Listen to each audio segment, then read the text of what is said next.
Hello and welcome to the Wednesday Mega Group. My name is Linda Sylvester and I will be your host for the Mega Groups. Our group today is scheduled from 3 to 4:30 p.m. But before we begin, let's go over some information about this webinar. This group will operate in webinar. Attendees will not be able to turn on their video or microphone during Mega Groups. You are counted in attendance as soon as you logged in. You do not need to follow up with us regarding attendance. If you lose connection, try to rejoin the webinar as soon as possible. You will still receive your incentive even if you get disconnected from the webinar. Okay, let's begin. We have a very exciting group ahead of us today, but before we start, let's read today's goals. So, first we'll go into our opening ritual. Then we'll go into program announcements, incentive cards, and activation codes. Well, you'll have a showcase of work from your small groups. Our animation industry guest speakers for today are a team from HBO Interactive Design Team. And then we'll go into our closing ritual.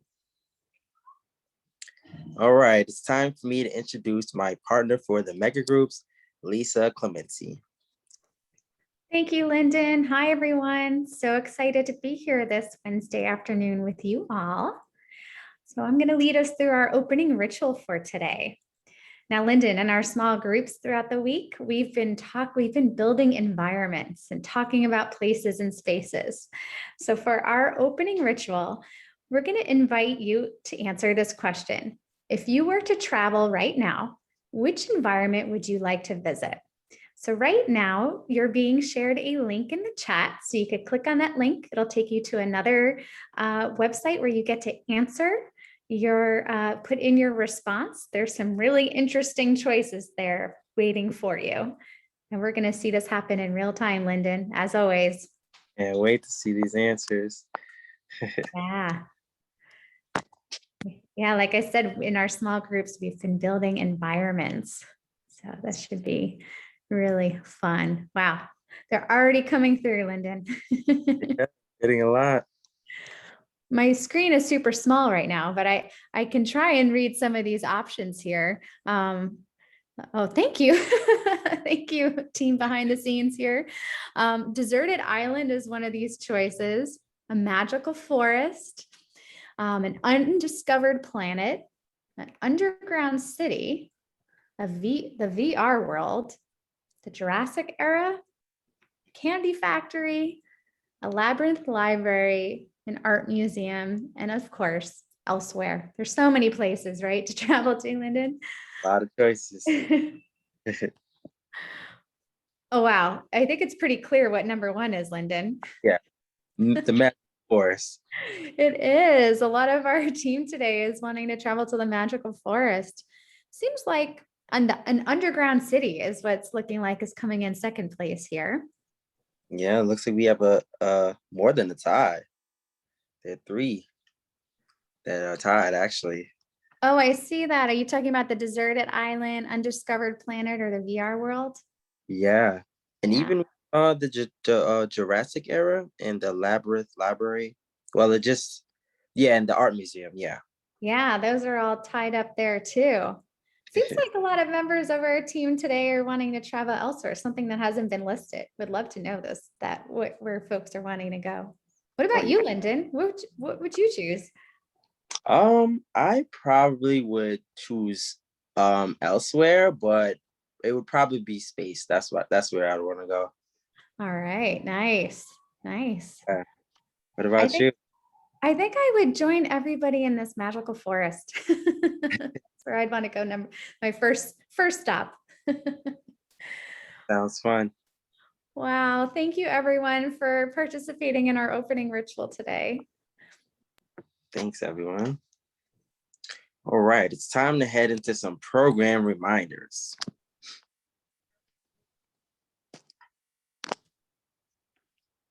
All right. So program reminders and incentives. If you have not received your incentive card, email incentives@theanimationproject.org. If you registered for the program late, your card is on the way, but it's delayed. Funds for groups attended through May 20th were loaded to your card on May 26th. Incentives for attending orientation were added to your card on June 2nd. Your next payment is scheduled for today, June 16th. Payment for any makeup classes will not be loaded to your card until July 7th. You received an email with the activation codes and instructions on May 26th. You may also look up your activation code on the TAP website using the password program2.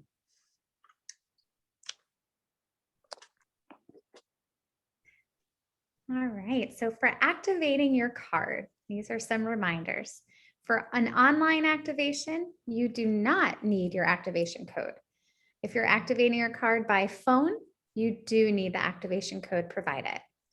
A reminder, this code is not your Social Security number or any number related to your Social Security number. This is a randomly generated 4-digit code unique to your card. Please note that you should reach out to TAP via email with personal questions about activation codes. So you missed the orientation, or you've missed a group or two, or you still have incentive questions, please visit our website, www.theanimationproject.org. Right now in the chat, you're seeing a link to our FAQ page, and that will take you directly there. So some quick answers to your questions should be up there.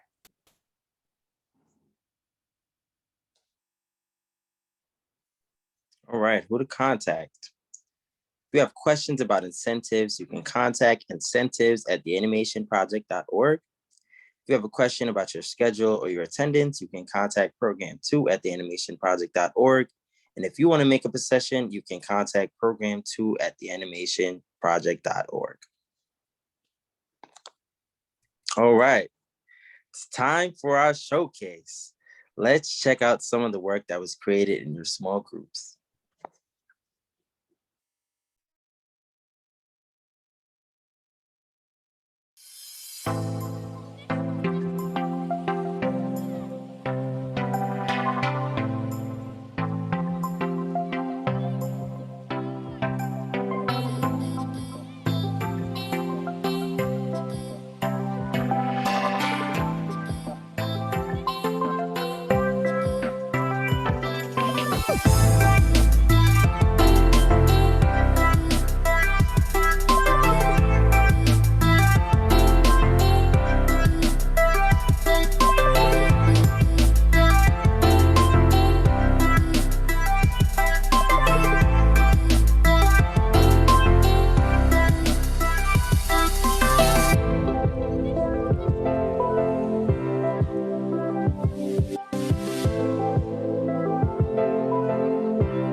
Amazing work, everyone. Yes, I'm speechless, Lyndon. That was fabulous. Thank you for sharing your creativity with us all. Amazing work, teams. Yes, amazing work, everyone. As always, I'm always looking forward to seeing your work. It's always amazing, and it always makes me happy seeing it. All right. It's time to introduce our guest speaker for today. I'm going to pass it over to Kat Toloski, TAP's Industry Outreach Advisor. Thank you, Lyndon. It's such a pleasure to be here this afternoon. Thank you once again for sharing your incredible works of art earlier. We're really impressed by your work and your collaboration, and really excited to spend a bit more time with you this afternoon. So as promised, we have an exceptional program on offer for each of you, as our talented guests from HBO, and specifically members of their interactive design team, are joining us once again to share their current roles and what their day-to-day looks like within this space. I know that I, alongside my dear colleagues at the Animation Project, are all collectively pretty excited to have each of them here today, and I'm not sure how we got so lucky. So I encourage you throughout their visit to offer up your questions within the Q&A, as our guests share their own personal stories, and we'll all do our best to answer every single one of them. So without further ado, I'd love to kick off by introducing the lovely Kathy Davenport Lee, who will talk us through their visit. All right. Hello, everyone. How are you? I'm just going to get started and share a little bit about the team, and then we're going to go and have everyone talk a little bit. So without further ado, I'm going to share my screen. And there we go. Okay. Okay. So my name is Kathy Davenport Lee. My pronouns are she and her. I am the VP of Interactive Design. I did a program many years ago of various hold on of various things. I majored in digital design. I got a little bit of illustration, 3D animation, After Effects, those kinds of things. And a couple things that you might not know about me. I interned at many different places. There's a picture of me around 2002 at my Warner Brothers online internship. I have a husband and 2 kids. One of them is Spider-Man. In the 80s, I really loved this purple jumper. I've also published a short story for kids. Anyways, enough about me. Let's talk about the main event. So the HBO Interactive Design Group. I just wanted to tee up just like a little bit about what we do. So there's over 25 different designers. I think there's 28 as of this moment in time. It's a mixture of different design disciplines. So visual design, illustration, branding design, motion design, 3D design, UX and UI designers, and more. I think that's pretty unique. I don't know a lot of design teams that have such a like diverse mixture of different skill sets. So it's pretty cool. So we have a bunch of different responsibilities, and I sort of highlighted the main 4, but there's a lot. So we create, maintain, art direct different kinds of digital marketing materials that advertise HBO's shows and Cinemax's shows and HBO Max's shows. And we create the content for HBO.com, but we also create the UI design, the UX, and sort of update the general product design for HBO.com. We collaborate with other marketing teams on various things. I'll get into that in a second. And we also work on the platform, which is just like a way of saying we work on the HBO Max service. And like, you know, if you were to click on a show there, you see different visuals that help you recognize that it's Euphoria or Game of Thrones or something. And those are some things that we would make as well. Okay, what do any of those words mean? What do we actually do? I would say like the easiest way to explain this is that we extend the show's brand for the digital and social space. Like every show has a brand, and in the sort of special areas that we operate where people are scrolling through a feed, they're usually on their phone. There's a particular way that you need to design to get people's attention quickly and to sort of evoke the story of that show to them. And so there's a bunch of different ways that we do that. Come on, slide. Okay, there we go. All right, so just talking about branding for a second, we do a lot of these things that we call theme decks that kind of set the stage for what we're going to do with the show over the course of the digital campaign. So we have Watchmen and True Detective up as examples, but we do this with many shows, most shows at this point. And we kind of work with our team members to talk about, all right, what is it that we want to discuss with our audience about the show, and what do we want to make sure that they know that this show isn't about. So with Watchmen, you know, it was really important to mention that this isn't just a remake, it's not an adaptation of the original graphic novel, it's actually new content, new material, and it's not all about style over substance. Like this is a really interesting new take on it. So yeah, I mean, I think we also discuss like the themes of the show and figure out how those translate graphically. So for True Detective, one of the themes that we identified was the idea of memory degrading over time. And so you kind of see like some reference imagery over here. Like, what does that look like? What does it mean to show something visually degrading over time? So that's some interesting stuff. So a lot of what we do is social content that you've all seen, in your feeds, and just like a few examples here just to show you that it's pretty varied. Okay. All right. Sorry. I think I have a delay on my slides. Okay. So then we also do the stuff that we call transmedia materials. And so I feel like HBO made up this word because I've never heard it used before working at this company. But basically what this means is we have different digital elements that help extend the storyline for somebody who's sort of like scrolling past us on their phone. So really good example is John Oliver makes a joke, a website shows up on the internet about it.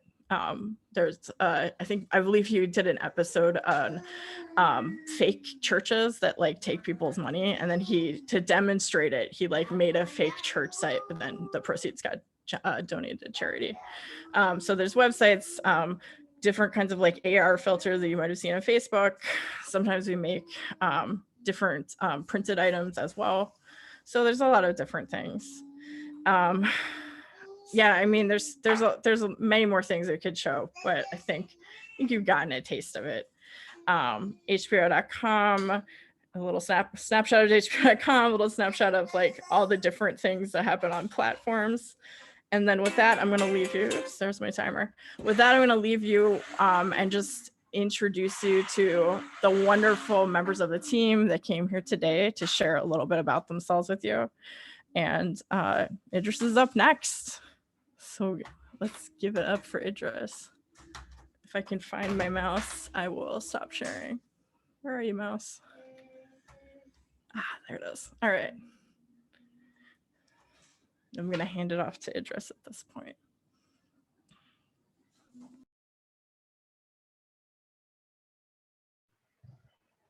Hey, good afternoon, everybody. Do you see my screen? All right, so my name is Idris Talib Solomon, and I am an art director, photographer, and podcaster. And today I'm just gonna walk you through not so much all of the work that I do at HBO, but a lot of the skills it takes to do what I do at HBO. So as an art director, I can't say that I knew that I was going to be an art director. I just had a lot of interest in different forms of art growing up. And it just so happened that the art director role was the perfect position to kind of practice and play and experiment with all those different interests that I have. Just a few fun facts about me to show you how I live my life as a creative. When I went to school, I created my own major in college. It was the first time anybody has done that. So I feel like if you can treat your life like a canvas, then and create what you want, you'll be surprised with what you can accomplish.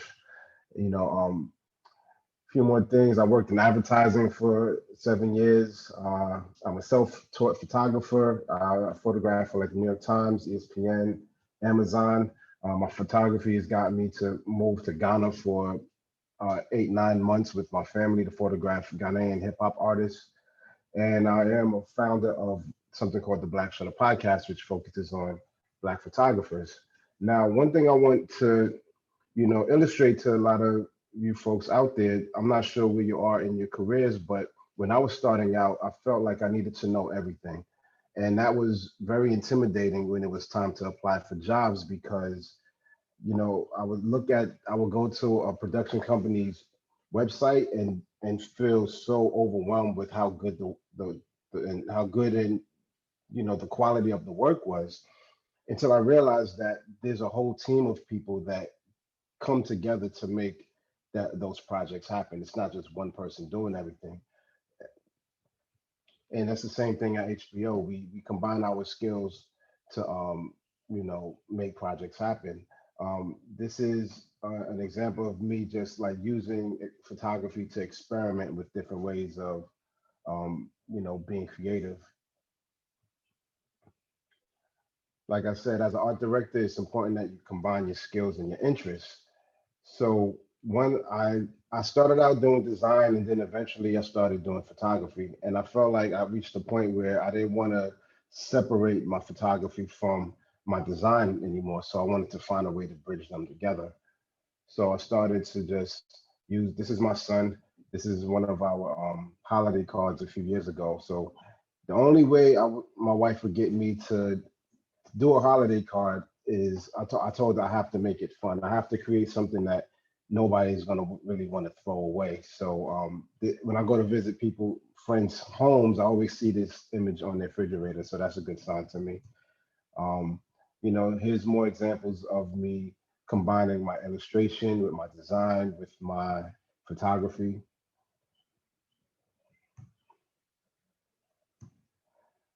And all of those different skills and interests eventually, landed me a job at HBO where I'm now an art director. And, I have to say that working on Lovecraft Country was probably one of the most rewarding experiences because I got to test out a lot of my skills and interests on, on this project that was really groundbreaking. And although I was not out taking photos that were used in the show or for the promotion and the marketing,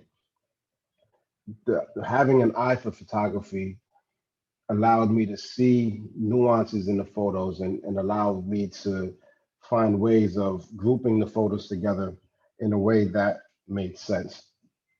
And in this image, excuse me, and on this screen, these images are supposed to represent the different personalities or different emotions that the main characters in this show would be going through. So when we received, was that 5 minutes? Was that 5 minutes? You still have 20 seconds. You have time, Idris. Well, It's okay. Okay. That was a fast 5 minutes. Okay. So, working on Lovecraft Country, I got to practice my photography and my design at the same time. And it was really rewarding show. I was also able to task other, Black illustrators and artists to create custom pieces for the show. And I think it's just really important to be in the room to help make decisions on who we're able to hire to do these types of jobs where representation is not always available for folks. On this image right here, I actually worked with one of the presenters coming up, Kyla, excuse me, and I was able to work with her to do the animation and the illustration for this project. So this goes to show how collaboration is so important. Again, this is an image for a show that we worked on, Between the World and Me, and this image right here to the left is actually an image of my son that I took last year during the pandemic. So it just shows that there's so much crossover, and the reason why I want to illustrate that point to you was so that anybody out there who has different skills and interests, before abandoning one to go towards to go towards something else, see if there's ways that you can bridge the gap and sort of combine your skills, because that's how you start to stand out and create something that's unique to you and not just following the trend of somebody else. Nobody can mimic the skills and the interests and the passions that you have. But if you're able to take all those things and bridge it together, you will start to create work that is completely unique to you. Here's an example of the black shutter, some black shutter, designs that I created. Right here in this last slide, I said, have a voice and make it loud. Like whatever you do artistically or creatively is very important to put yourself into the work, whether you're doing that for a client or you're doing it for your personal work. When we got into being artists, into being creative because there was something within us that needed to come out of us and be expressed, whether it's through writing, whether it's through design, photography, video, whatever. That thing that lives in us needs to be carried out in all the things that we do. So pay attention to the things that move you and motivate you so that you can, put yourself out to the world and help change the world to make it a little bit better the way that you want it to look. And now I'm just going to cycle through a few more images that I created. And again, I show these not to show my photography, but to show how I think photographically, I think through design, I think through emotions. By being able to bring my photography is probably one of the is probably one of the most essential skills for a creative person to have, because you pay attention to your surroundings, you pay attention to nature, how the clouds are moving, how the bugs are flying, how people's facial expressions are changing. Once we're able to connect with emotions, human emotions, then we're able to bring that out in the work that we do. And that's why photography is so important to me, and that's why I make sure to bring that part of my skill set into my work every single day. So thank you all for listening. Good luck out there. Feel free to reach out with any questions. If I can help, I will. Peace. Oh, and I'm passing the mic to Tracy. Go ahead, Yeah, Tracy. thanks, Idris. Um, Sharing my screen.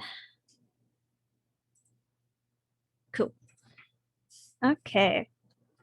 So my name is Tracy Dendy. I'm a senior UX designer on Kathy's team. I use she, her pronouns, and here I am pretending to be a stock photo model for an old job. So first, I just wanted to do a brief explanation of what user experience design is. It's really just a different way to approach designing. It's about focusing on the people who will actually use what you make. And you can see in this picture on the left, there's an intended use of the sidewalk that they designed, but all the users chose their own path.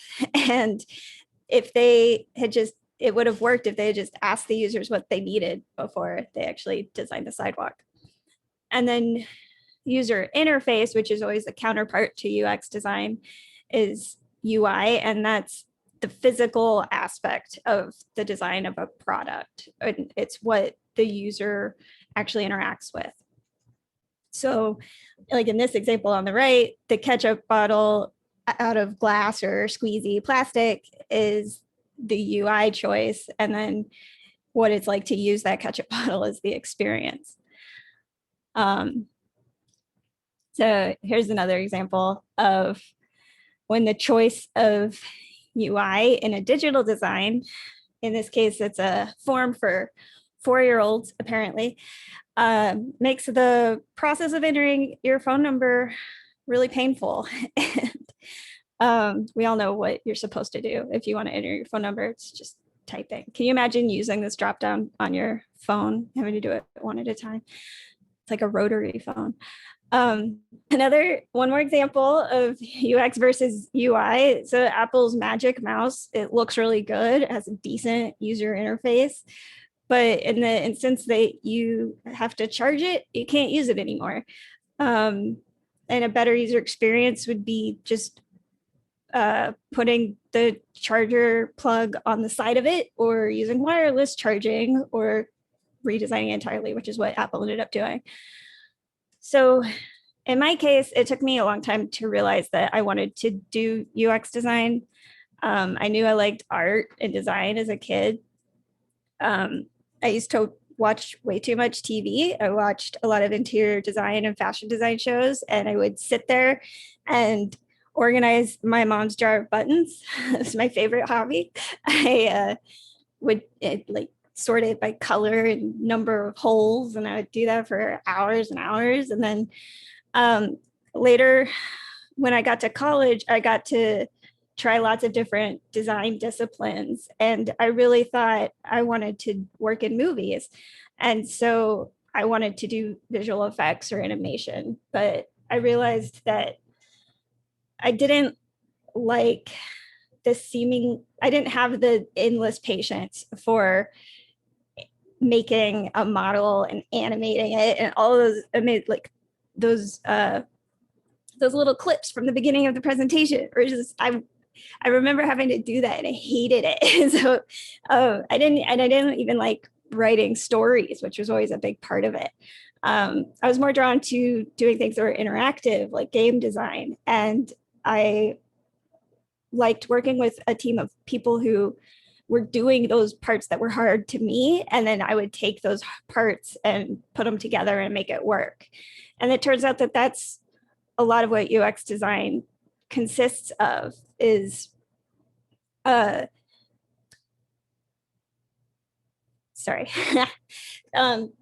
it's taking other people's ideas and working with other people's creativity and putting it into a product that actually works. And so throughout all my different random graphic design jobs after college, I realized that that stuff that I liked to do, once I realized like this stuff like sorting buttons, that was something that I could actually do as a UX designer. I could sort people's ideas and make things work better. And so the point of all this is that it's similar to Idris. Like, if you're like me and you realize that you don't love certain parts of animation or anything, everything you're doing is still really valuable, and you can find the things that you really like to do every day, the things that you do have patience for, and find whatever industry or discipline consists of those things and practice and find your spot. So that's it. Next is Kyla. Yes. Thanks, Go, Tracy. Kyla. Thank you. Let me share my screen.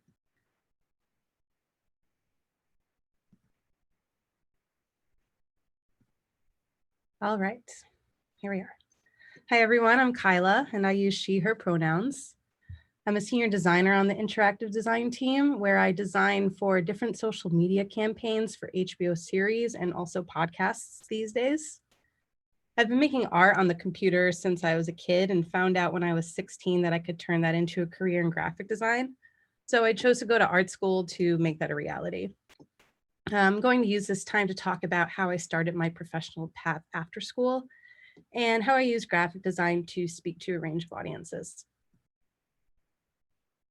So after graduating from art school, where I studied graphic design, I wanted storytelling to be the main focus of my work. I also knew that I wanted to design for a young, hip audience at first. So I sought out jobs at sports companies, anything having to do with counterculture like skateboarding magazines, music magazines, and TV channels like Nickelodeon and MTV. I was attracted to brands like this for two reasons. First, I was a part of their audience. And second, I felt that my personal approach to art and design could be a good fit. So my first job after graduating ended up being at World Wrestling Entertainment. I watched it as a kid, and I had an older brother who was a very big fan. And there I designed the print and digital versions of the WWE magazine, which is now out of print. Technology and new practices were emerging constantly, and that will only continue for you guys as well.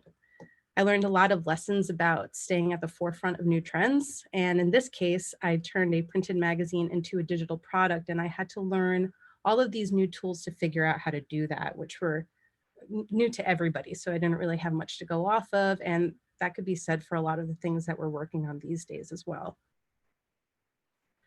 So I pursued my interest in getting to know an audience well. In this case, it was the WWE universe. And I created visuals that kept them engaged and entertained. And each wrestler, as some fans would know, also have their own brand and their own audience. I was personally an Undertaker fan, so he was my favorite to design for. And here he is doing his, I mean, he's scary and cool. But I find that HBO is very similar.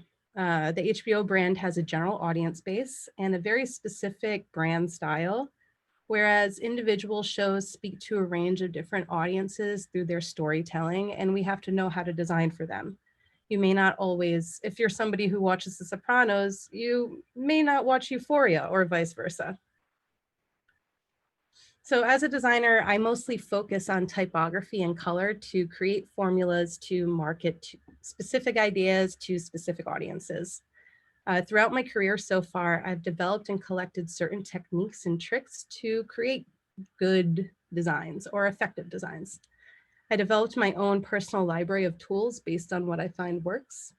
And I'm going to show you some examples of how I use some of these shared techniques at different jobs.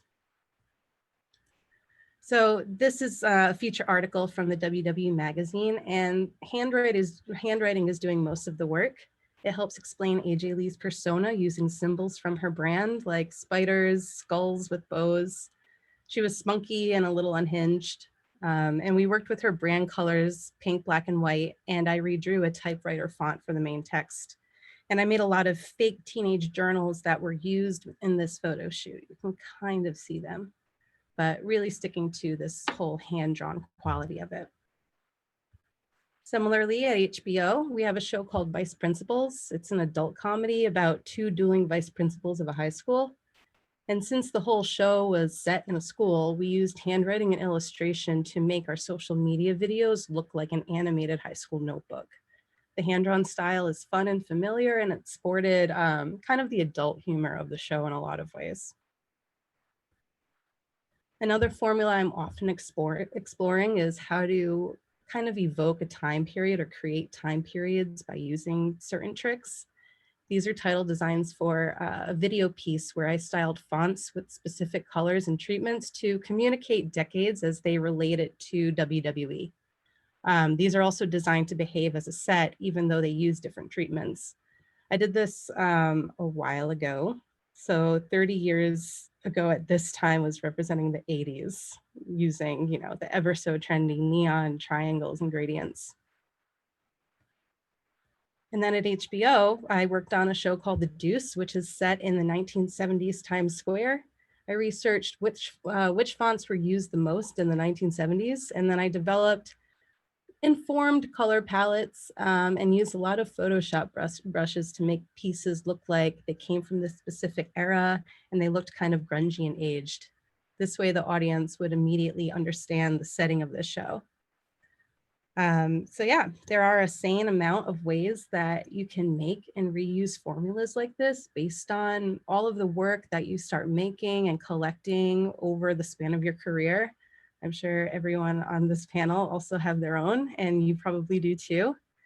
And you're probably doing it in some way already.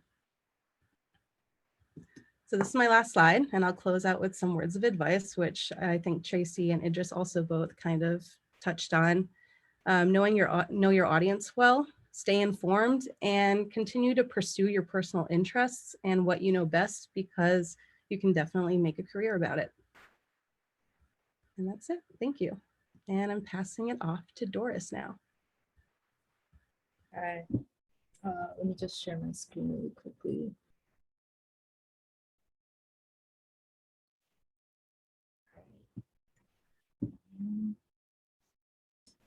So hi, my name is Doris. I go by she, her pronouns. Currently doing design work with HBO's interactive design team right now. Even though my job title includes design, the work I actually do is much more interdisciplinary. It includes not only graphic design, but also illustration and motion graphics as well. So I actually graduated from art school with an illustration degree. But after starting my career in editorial illustration, I taught myself graphic design and motion graphics to help my work fit into different forms and be more flexible. Actually, after college, one of my biggest worries was that I wasn't sure if I was able to find my creative voice. My work was heavily illustrative, and I wasn't sure if there was a place for my work to fit into society. At the time, I thought I needed to pick between going 100% illustrative and doing heavily styled work, or I needed to open up my skill set to be more flexible so I could work at companies and fit with their branding. But I was lucky enough out of school to be able to try work that covers both ends of that creative spectrum. So this is kind of the work that I do outside of HBO. This is for editorial. I've been lucky enough to do a lot of work for companies like Plan Sponsor, New York Times, Facebook, Wall Street Journal, and NBC. And this is just kind of to give you guys a good idea of the work that I do by myself.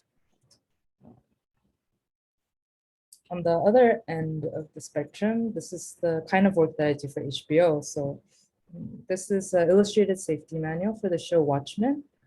In this Watchmen universe, there's occasional squid falls where the sky will rain little squids. So I illustrated this as an extra content to that as an extension to that universe, where this would be a safety card that you can find in a typical person's car glove box. This is another project for the show High Maintenance. It's a fun project of creating an adult coloring book, and I worked with Idris and Kyla on this. This is a map activity that included a lot of scenes from the show. We also made some animated stickers based off of the illustrations we made for the Giphy platform that I placed on top of this map.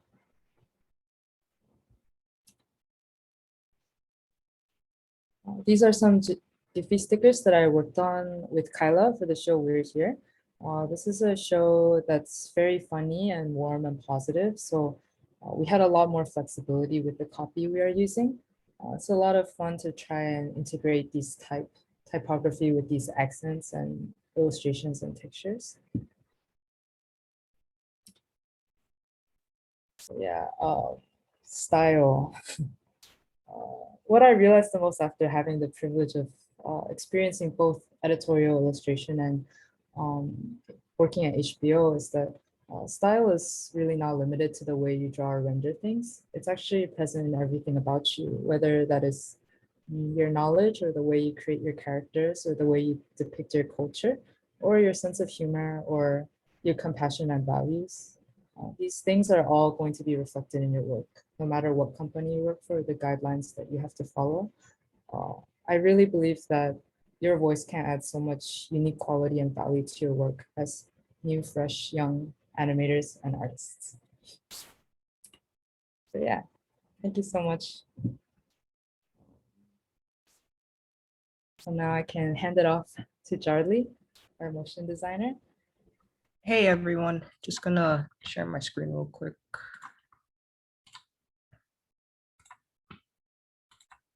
Y'all can see this just fine? Good? Okay. So, like I said, I'm Jardley. My pronouns are they, them. I am a motion designer on the interactive design team. A lot of my work working here it's a slew of different things. It's not only animating like stuff for like the podcasts or behind the scenes like assets that we provide to our CS team, but it's also like coming up with brainstorming concepts, trying to providing feedback, designing stuff, and just really trying to anticipate the needs of each show that I'm working on.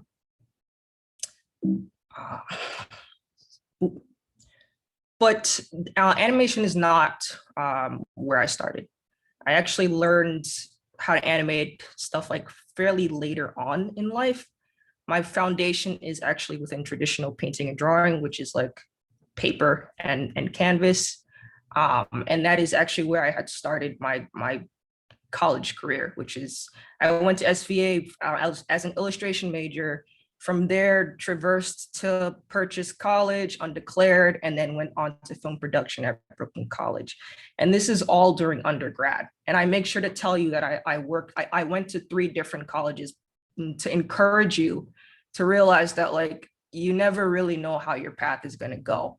You know, I know that I personally had felt like I had failed when I didn't graduate within 4 years. But I think as long as you're consistent, you're persevering towards what it is that your goal is, you know, you maintain the vision that you're looking for towards your life, then you're going to be able to hopefully, you know, with luck and effort, you'll be able to get to where you're trying to go. So these are earlier paintings that I've done, like, yeah, just earlier on in my career. So like I said, one of my early jobs was as an illustrator's assistant. I got this job while I was still at Brooklyn College. At this job, it was for a one-person studio who was an animator. He worked with both large and small companies. And I really loved working at this studio because he really allowed me to be immersed in different areas of production. So I worked on, I forgot to play this. I worked on character design, background design, helping to assist with figuring out the storyboard as well as story and script. And it's really here when I was able to learn more about the animation programs. I would see the final concepts I would see the final videos that he would produce. And I asked him, like, would you be open to me learning more about these programs? And he was totally down for it. And that's where I started just learning more about After Effects and all that. I probably won't play the whole thing just to keep to time. But these were some of for this project, I worked on the illustration portion.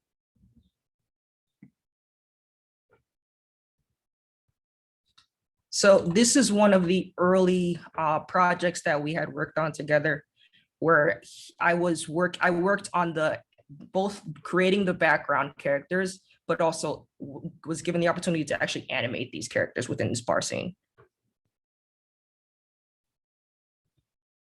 And so from there, once that position was over, I realized, like, I want to merge my interests in motion as well as illustration.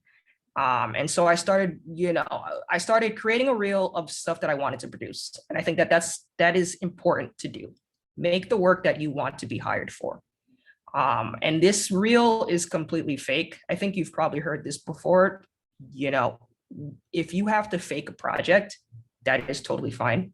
If you have to fake a reel, that is totally fine. As long as it clearly presents your skills, it clearly presents the type of work that you're trying to do. If it looks professional and it's a good quality, you will likely be hired for the work that you are showing.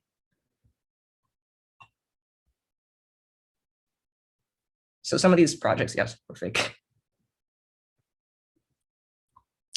So from there, I was able to land different animation freelance projects. I was able to learn animate freelance projects. And one of my advices to y'all is, while you're working on different stuff, make sure to still keep in contact with different clients, different prospective people that you'd like to work with, because you really never know when down the line you might be able to work with them.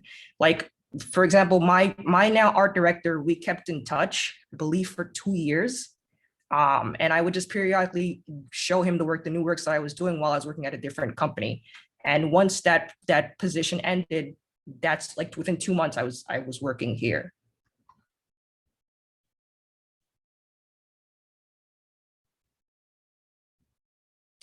So just gonna show you some of the work that I do at HBO.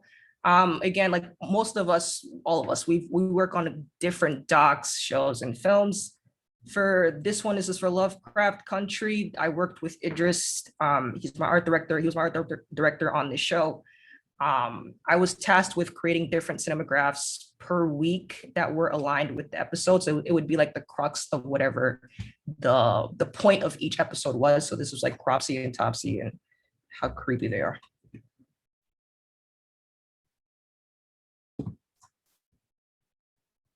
Okay, and then this was for a doc about, I'm not sure if you all know, but there was how do I say, it was some young boys that were Black boys that were murdered in the 70s. And we were, just highlighting the injustice of how that case was, whether Wayne Williams was really the murderer. And I was using the actual title sequence that was created outside of our team to like replicate it on title cards that would preface each of our behind the scenes videos. This is Random Acts of Flyness. I can't wait for this show to come back. It was super experimental. I was given the freedom to work on, to just create different things to just make our Instagram very funky. And so, yeah, this one was just, I forgot what it was about. This is one of the very first projects that I worked on at HBO. This is for a past season of Euphoria. Again, another show that is it's edgy, it's sleek. It's about the teens that are in the show. It's about the music, and so it was all about showing visuals that just seemed cool. For Insecure, this was for the past season of Insecure. I worked on this with Kyla. We produced a social promo for the Looking for Latoya podcast, and it went out on Instagram. Yeah. And then outside of HBO, I am still a animator and illustrator. I work on different projects with companies. And yeah, just showing you the different types of work that I've created. I believe that is it. Yeah, thank you. Incredible. Thank you all so much. I know you've really inspired our wonderful group of participants here this afternoon. And we're now going to sort of segue into that of a Q&A type format. So for those of you within the space, please populate our Q&A with all sorts of questions on your end. We have plenty of time with which to answer your questions. I'd like to start off very quickly first by asking Idris. Justin in our audience was wondering, if you could kindly speak to your podcast once more, where our participants can access the podcast. Absolutely. So the name of the podcast is the Black Shutter Podcast. It's a podcast that focuses on the lives and the careers of Black photographers, some who you may know and some who are yet to be discovered, but it's basically a platform that exists outside of any corporate space as a way to tell our own stories. And essentially what it is an archive of, I guess, origin stories of how people went from being, I call them like regular folks to becoming photographers. There's a certain point in our careers where it has to click in our head that we are actually photographers, and these interviews are sort of everybody's different origin stories of how they became photographers. You can stream it on anywhere podcasts are available: Apple Podcasts, Spotify, Google Play, Anchor, and on Instagram at Black Shutter Podcast. So if you're interested in photography, you have questions, please reach out to me there, and I can point you in the right direction. Thank you so much. I really appreciate you sharing that within the space. Something else that you said that really resonated to me personally, Idris, and I'm sure to quite a few others within this room, is you said to pay attention to the things that move you. So I'm curious to hear within the space for each one of you, what moves you? And anyone can start if you'd like. Since I'm already there, my mute is off. I'll start. What moves me is wanting to leave behind evidence that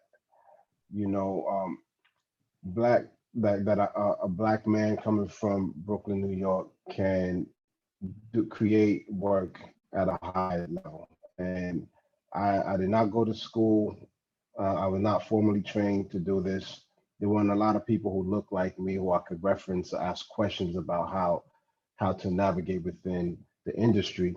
A lot of this was on my own, a lot of hard work, and I'm motivated to be a face and to be and to create opportunities for more people that look like me to have transparency, so that younger folks who are trying to get into these creative fields see that there are people who have existed, who have done it, and who have like years of experience that can like help them, chart their own paths. Thank you. I can go really quick. I think that has changed for me over time. I think before I always used to want to, things that moved me, I just wanted to make cool things and come up with different solutions. But now these days, I think especially with the pandemic, it's just been so cool to see all the creative things that people have come up with this year. And I think just in general, it's just a matter of like having this collective creative community. And that's just the one thing that I think keeps me wanting to work in a creative industry. Yeah, I think there's multiple things that move me. I think I wouldn't still be creating art if, no, it's like there's this like high that I feel when I'm just like really in it. And I wouldn't, it just feels like something that I can't ever stop doing unless like I lost a hand or something. Like it really is, just a dedicated part of me that, yeah, I can't see me doing anything else really. Beyond that, I think that what I'm passionate about is the specific things that I want to do with it, right? Like I want to create work that is visible in terms of like BIPOC experiences, in terms of seeing people that media society decides to marginalize and underrepresent, and it's important for us to show like the nuances of what that culture, of what our culture looks like. There's needs to be much more stories that aren't just about the same stereotypical negative stereotypes.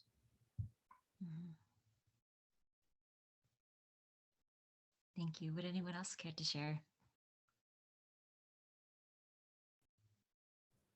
I think building off of what Charlie said, I think we live right now in a very unique time where like it's very easy for us to have like more, there's a lot more eyeballs in front of the work that we can share, and we don't have to share our artwork through just one outlet to let a lot of people see what kind of message we're trying to portray.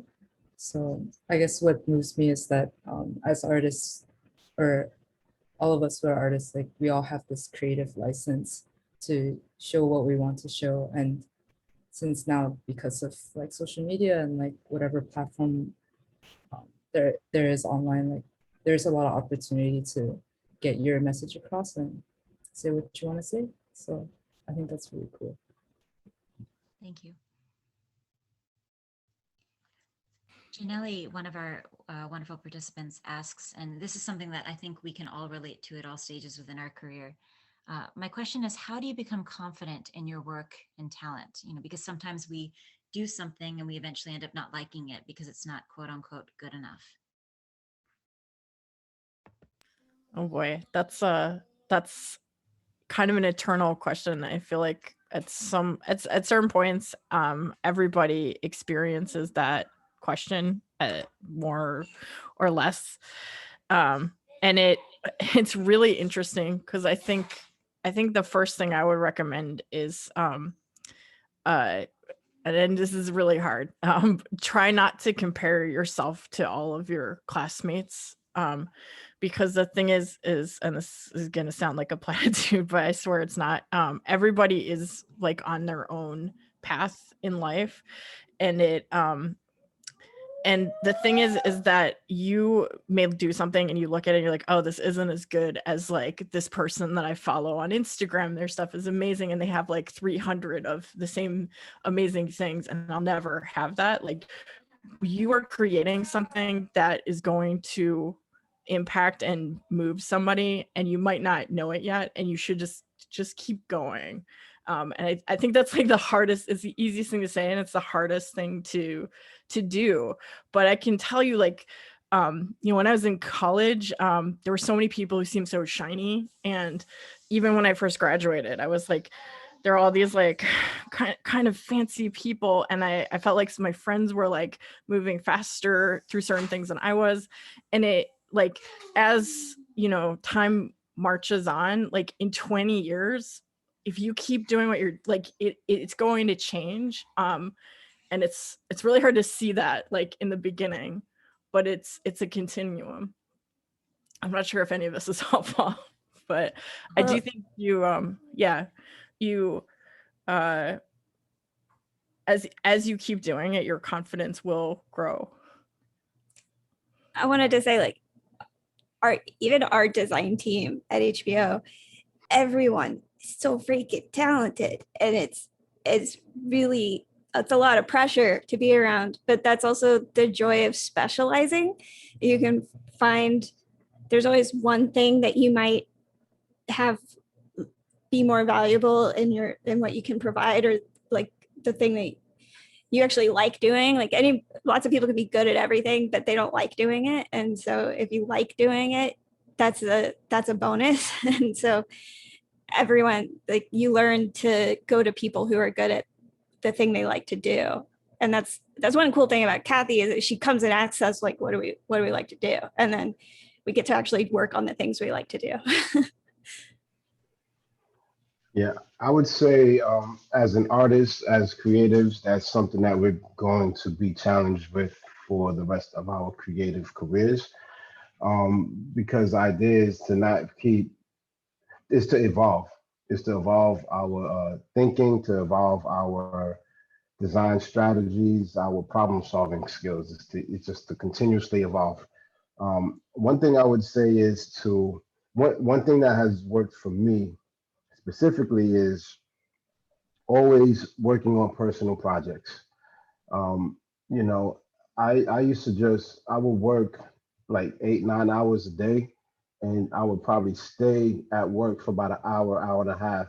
Not at HBO, but when I was working advertising, I would stay later to just design stuff that was just for my own, purposes. And what happens when you work on personal projects is you have time to experiment, you have time to do something just for fun.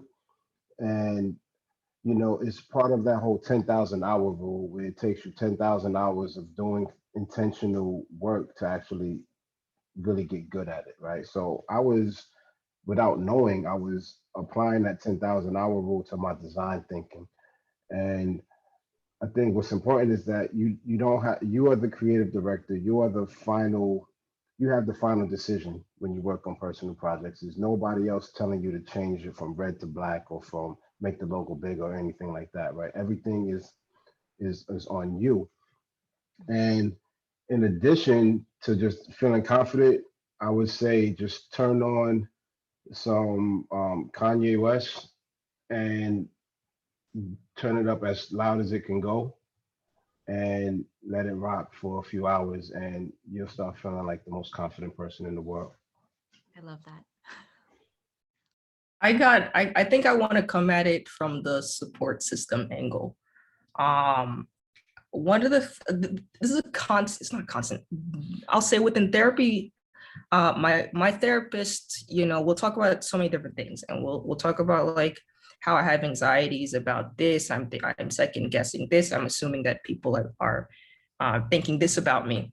And she says, but you seem to be very confident when it comes to your skills as an artist. And I think that is because I have the foundation of, as I grew up, people were constantly recognizing the skills that I had, and supporting it, complimenting it, basically boosting that up. And so that has allowed me from high school till now from having that core believe in the skills that I have.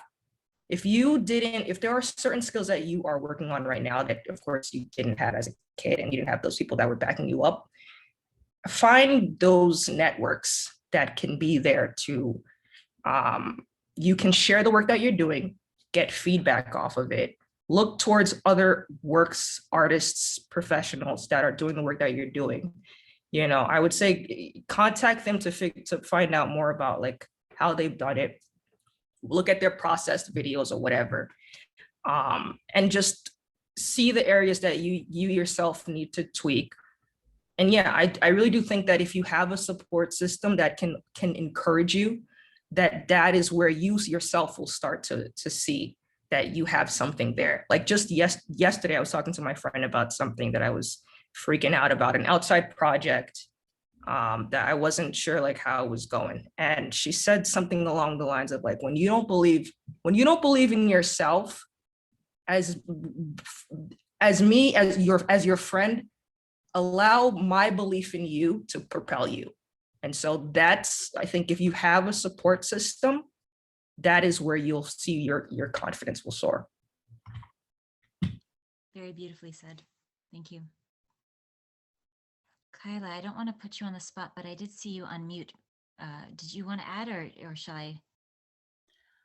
Charlie kind of said a lot of where my mind was going in terms of having a support system, but like also having a community. Like I know that's something that's always helped me, is having people to bounce ideas off of. So I wasn't always in this space where I get lost in what I'm doing and I'm not sure like if it's good or bad. And I think we always fight against that construct too of what's something good, like what good even is. And when you have that support system and that community, I think like once you know what your skills are, what you're making is great. So I also wanted to say that if you are confident in your ability to learn and evolve, then you can, like, anytime you're not happy with something you've done, it doesn't have to be the end. You know that you can go back and update and do whatever you need to do to keep learning and get better at it. So you can still like keep your standards. One thing I would say also to add on to that is um, get comfortable with putting out work that is not necessarily 100%, because what you do now, like if you're practicing something, you're going to be better at it next week, next month than you are now. So a lot of times, like, don't be fooled by this concept of being a perfectionist. That's an excuse. That's fear talking. When you say, "Oh, I'm a perfectionist," and you work on this thing for like 2 years and until it's like super perfect, it's like there's nothing that's going to be perfect. You're going to look back at that thing that you created, like, wow, I would have done things so much differently because you know more, right? So get comfortable with releasing things before you think it is done. There's no such thing as perfect. When you release it, you get to learn about what worked and what didn't work. You get real time feedback from your peers, from your client, from whoever, and also just you know think of releasing work like you're at the base of a cliff and you just count to three and jump, and you just say, you know what, I like where this project is at. I'm not sure. I know it could probably be a little bit better, but you know what? 3, 2, 1, hit the button and jump. You know. Thank you. I'd also like to read what Kathy's added to the chat, which is that there is no such thing as perfect. Always learning. A mentor of mine said, "Stop working when you think it's hit a B plus, and then stop." I really appreciate that. I was just agreeing with Idris. Like it's a fantasy. Like perfection is a fantasy, right? It's like an imaginary idea that there's like some correct way that everything should be. And doesn't that sound terrible? Like so yeah, I like the idea of when you think it's a B plus, it's probably an A. And you should stop. Thank you. I have a very specific question that Ayan Kenso Salami asks for Jarly, which is that you've mentioned something within your chat about, or your presentation about, faking a project. Can you kindly expand upon what that means, or and share your thoughts on that? I guess it's still along the lines of making a project that you want to be hired for. And so, I think you're basically steering the whole thing. You're coming up with the concept, you're coming up with the storyboard, you're coming up with you're the art director on this project. Yeah, I'm not really sure what else to say. I think it really is just that your passion,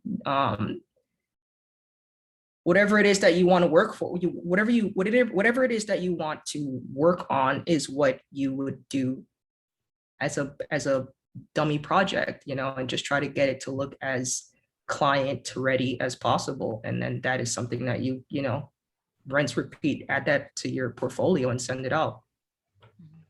Yeah, I think to piggyback off of what Charlie said is, early in my career, I was starting to get some work at some companies, but I didn't really sometimes I didn't like the company that I was at, or I didn't like the work that I was creating at that company. And the idea is when you're putting together a portfolio, we all have certain interests, right? Like if you could design or do an animation for your dream company, right? Whether it's Nike, whether it's Apple, whether it's like the NBA, you need to have work that sort of is in that same ballpark of the clients that you want to work with. So if I want to do something for the NBA, right, it's not going to help. It's not going to help my portfolio to show pictures of flowers, right? They just sort of don't go together unless these flowers are like super cool and sci-fi and all of that type of stuff, right? So the idea is you create mock projects, and the mock projects can be you pick a brand that you like, or you create your own brand that is in alignment with the type of work that you essentially want to do. Like if you want to be working at HBO, it would help if you started to animate projects that felt like it was something you would see when you clicked on HBO. And what Charlie was alluding to earlier is that, when it comes to your portfolio, it doesn't always have to be something that was done for a client. You can create projects that are just for your practicing your skills, or projects that help to elevate your portfolio so you get more of the work that you want. Like show the work that you want to do, don't show the work that you've done, you know, because then people will keep hiring you for the work that you keep showing. And my portfolio is full of mock stuff, so it works. What Charlie said works. Great words of wisdom. Thank you. Opal's question is such that, are you still able to create art for yourself while you're busy working for such a large company? And do you have time? And Doris, I don't mean to put you on the spot, but I'd love to hear from you. Oh. Yeah, I feel like the time you put into it depends on like how much passion and you feel towards it. But for me, like illustration is kind of like it's the easiest thing for me, or it's the most natural thing for me because it's what I majored in college, and it brings me a lot of joy. And whenever what I do for illustration can overlap with HBO, it's like really special thing for me. But like, at HBO, I also pursue other interests like motion design and like graphic design and stuff like that. So when I'm kind of doing those kind of works, it helps for me to have this like illustration work outside of my job as a way to help me also breathe in that way. So since it's natural for me, I don't mind spending a lot of extra hours on it. So sometimes I will like, work from 9 to 5, and then I will continue working on illustration like deep into the night, like 4 a.m. or 5 a.m. for like another project. But I think if that's something that you're interested in, like there's always going to be time to do it. So yeah. Very nicely said. Thank you. Would anyone else like to expand upon? Yeah, I think for me, it's ebbed and flowed for sure in the pandemic, because I'm not wrestling with like commuting times. And I guess just like, I don't know, I have this motivation now that I really didn't have prior. I'm able to take on additional freelance projects now. I also have a podcast that I'm able to consistently produce month to month. And I'm slowly but surely working on animation short film. So I really do think that it's just about, yes, I agree that if you're passionate about something, if you have a drive that's motivating you to even if you feel sort of tapped out, it's like, well, one more round, I'll try to get this out 1 a.m. Yes, that's a factor, but I think it does ebb and flow. I know I've had interests in producing stuff and I was just too tired and I didn't, for that was valid. So I think it's just like, if you're not able to do it at this time, that's fine. When you do, that's also okay. It's not to say that like, just be super lax with yourself, but it is to say like, be kind to yourself, I guess, like be compassionate with yourself. So yeah. I kind of see it as like self-care. I feel like I had this, maybe everybody had this like sort of brainstorm this year that like, I did all of the things that like, you're marketed to do for like the self-care, like I got a mani-pedi and like whatever. And I when I couldn't do that, I sort of turned to like drawing and motion, and I realized that like that like it's something that like gives me joy. And just like you know, Charlie was saying, Idris is also saying this, like it's just like you don't have a boss that you're trying to do something for, like it's just for you.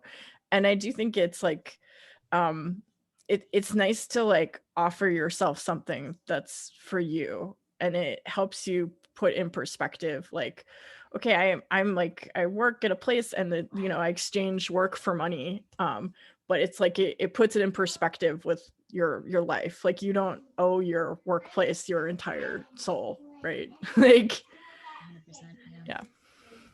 Yeah, just adding to that too, like I feel like if you did have the extra time to put into your personal like efforts after, like these kind of things like talk to each other. Like in the personal time where you have a lot of like time to do experimentation and it's very low stake, like there's a lot of like extra things that you can try that can better inform kind of what we do at HBO too. So I feel like that's very valuable to be able to put in that personal time to do your personal projects. And then like if that works, like it can also be used to make cool stuff at HBO. So I think that's really valuable as well.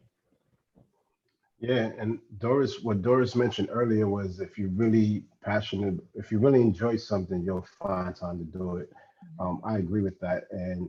But I know like time this is disappearing. Time is moving so fast, right? So one thing to make time is find friends who are interested in the same things that you are, or family who's interested in the same things, or it just so happens that I'm married to a woman and have a child who both love taking pictures. So I have a camera, right? So it's a nice combination, right? So that's one way that I can attempt to, sort of bridge the gap between my passion and um, quality time with my family.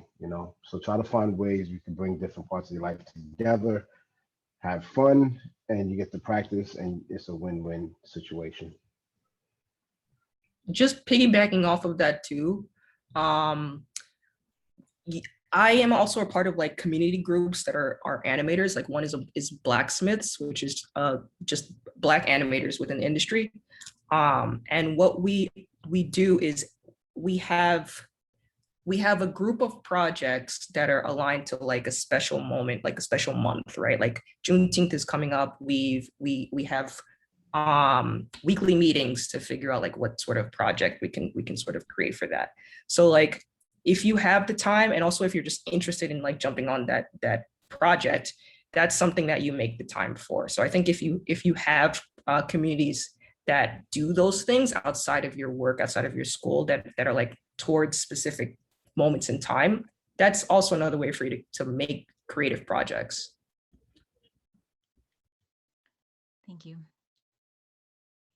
So many of you have touched upon the aspect of self-care, and this element of a work-life balance has come up in a few of our questions. And I'm curious, what are some words of advice that you might offer our participants within that space? This has been a very, gosh, like quite a heavy over a year and a half. And I'm conscious that even us, being reintroduced to versions of normalcy that we might have been accustomed to in the past can also feel overwhelming.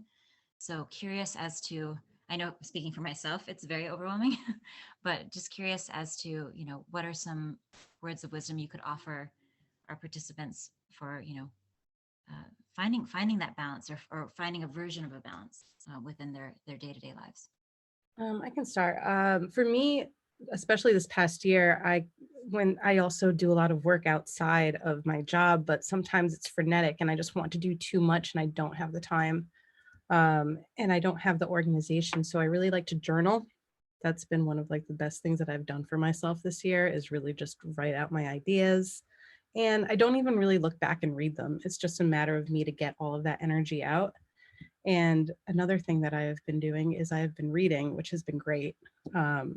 again, it doesn't have to be really anything in particular. It doesn't have to be a full book either. Sometimes it's just like an essay or an article. And if I do that once a day, I feel better about myself and I can be a little bit more focused with whatever my other tasks are that day.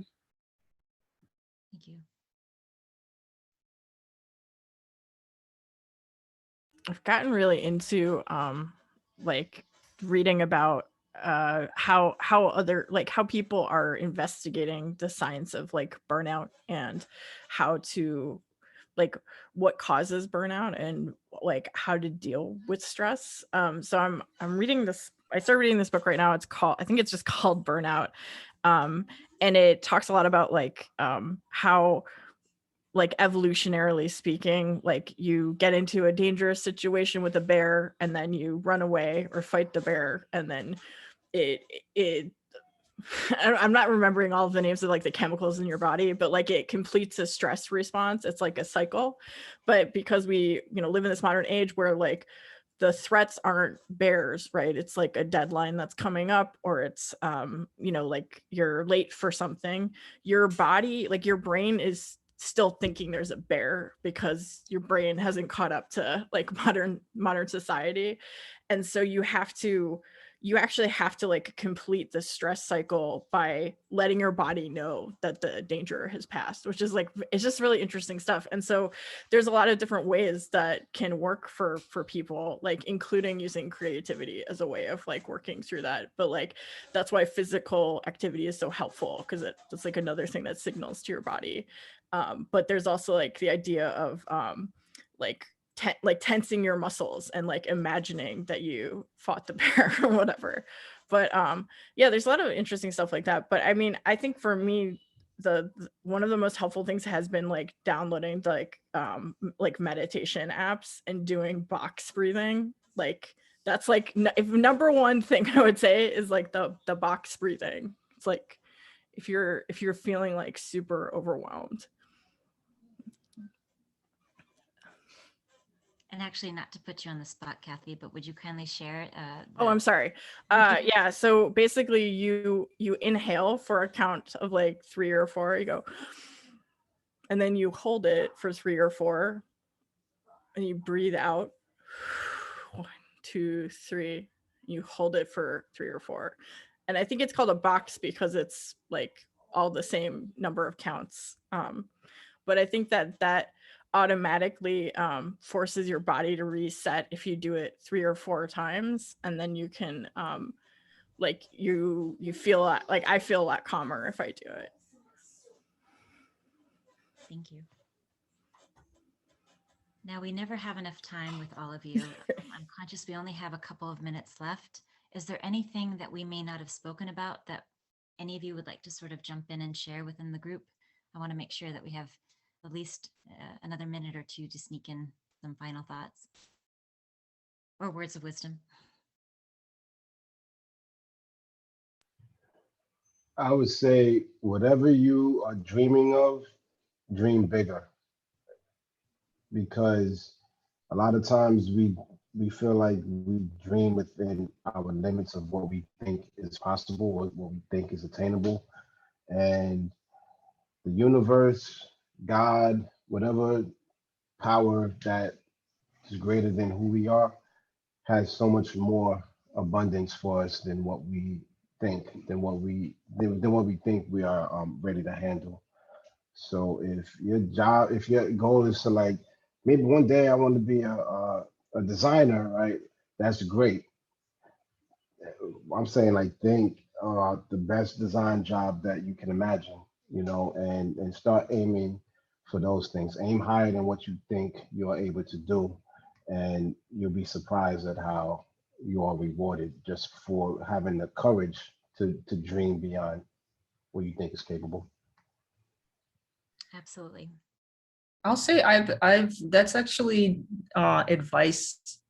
Idris has said this advice before, and that's actually stuff that I continue to repeatedly utilize for myself. You know, he said like, look, you know, go for if it's a higher brand that you want to work for, like send your portfolio to those people. Don't feel like you don't know what can happen.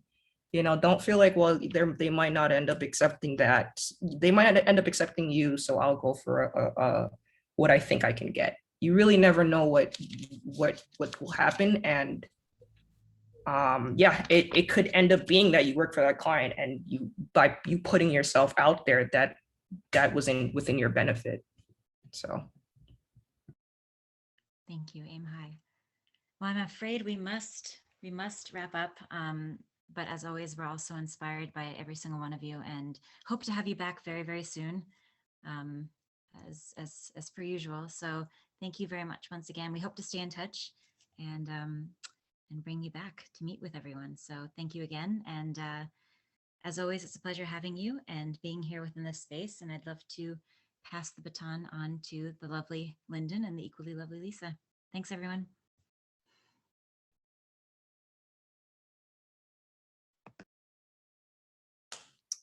Wow. Thank you so much to our awesome HBO team for joining us today. Thank you, Charlie, Kyla, Tracy, Kathy, Doris, Idris. Wow, thank you so much, HBO Interactive Design team, for leaving us with such all your amazing artistry and wisdom, and the importance of support, community, self-care, among so many others. Yes, thank you so much, HBO Interactive Design team. It was really amazing hearing from you today. And as always, we always welcome you back to this group again. So thank you again for coming.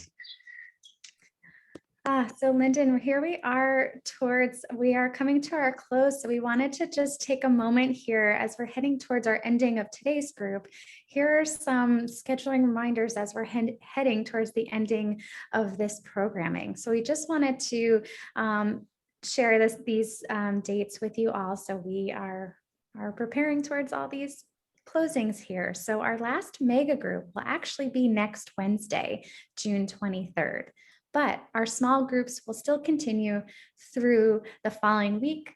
The last day of our small group programming will be Thursday, July 1st. So just to note, there will not be a mega group on Wednesday, June 30th. Thank you for being such a big part of this program and sharing your creativity with the TAP community, everyone. And with that said, Lyndon, we're going to close out today's group. So we started off by traveling to all these amazing places and spaces. So I'm going to invite you all in your own places and spaces right now to think about how you would travel to your chosen destination from earlier. And on the count of 3, Lyndon and I are going to model this, but you're going to join us at home. Create a movement or gesture that represents how you would get there. Anything goes. You ready, Lyndon? Ready. 1, 2, 3. Mine is, how are you traveling there, Lyndon? So I'm actually flying there like a superhero. Nice. I'm going through like this magical portal to the magical forest. Nice. Yeah. All right. Alrighty. Well, it looks like we've come to the end of today's mega group. Please remember to stay connected with TAP through our website as well as our social media. And again, thank you for joining the Made in New York Animation Project Mega Group. And have a nice week, everyone. Bye, everyone. Thanks for coming. Thank you. See you soon.